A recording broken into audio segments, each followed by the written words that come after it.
அஸ்ஸலாமு அலைக்கும் வரஹ்மத்துல்லாஹி வபரகாத்துஹு. அல்ஹம்துலில்லாஹி வஹ்தா வஸ்ஸலாத்து வஸ்ஸலாமு அலா மன் லா நபிய்ய பஅதஹு பாத். எல்லா புகழும் ஏக இறைவனாகிய அல்லாஹ் ஒருவனுக்கு மாத்திரம் உரித்தானதாக. அவனுடைய சாந்தியும் சமாதானமும் நாம் எல்லாம் உயிரோட மேலாக நேசிக்கக்கூடிய உத்தம சத்திய தூதர் முஹம்மது நபி ஸல்லல்லாஹு அலைஹி வஸல்லம் அவர்கள் மீதும், அவர்களை பின்பற்றி வாழ்ந்த சத்திய சஹாபாக்கள், தபீஈன்கள், தபா தபீன்கள், சுஹதாக்கள், இமாம்கள், நல்லோர்கள் அனைவர்கள் மீதும், இன்னும் உங்கள் மீதும் எம் மீதும் ஒட்டுமொத்த இஸ்லாமிய சகோதர சகோதரிகள் மீதும் அல்லாஹுடைய சாந்தியும் சமாதானமும் என்றும் என்றென்றும் நின்று நிலவட்டுமாக பிரார்த்தனை செய்தனாய்.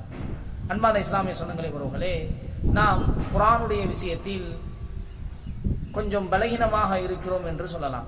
அந்த அடிப்படையில் குர்ஆனை ஓதக்கூடிய விஷயத்தில், அதனுடைய தஜ்வீதிலே நாம் கவனம் செலுத்தக்கூடிய விஷயத்தில் இன்னும் அதிகமாக நாம் கவனம் எடுக்க வேண்டும். அந்த அடிப்படையில் தினந்தோறும் நாம் குர்ஆனுடைய ஒவ்வொரு ஆயத்துகளை அல்லது குர்ஆனுடைய ஒரு சில வசனங்களை நாம் தொடர்படியாக நாம் இன்ஷா அல்லாஹ் பார்த்து வருவோம். அதன் மூலியமாக நாம் நம்முடைய குர்ஆனுடைய ஓதுதலை சரி செய்து கொள்வதற்கு அல்லாஹ் ரப்புல் ஆலமீன் நமக்கு அருள் புரிவானாக, நமக்கு வழிகாட்டுவானாக. இன்ஷா அல்லாஹ் அனைவரும் அல்லாஹ்விடத்தில் பிரார்த்தனை செய்யுங்கள்.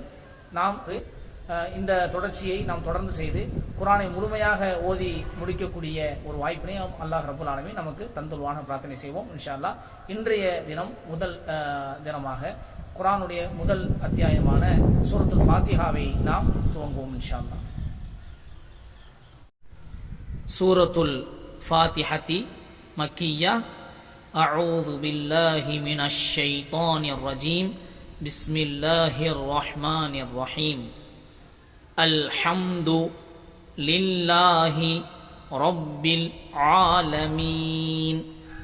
الحمد لله رب العالمين الرحمن الرحيم مالك يوم الدين إياك نعبد وإياك نستعين اهدنا الصراط المستقيم صراط الذين أنعمت عليهم غير المغضوب عليهم ولا الضالين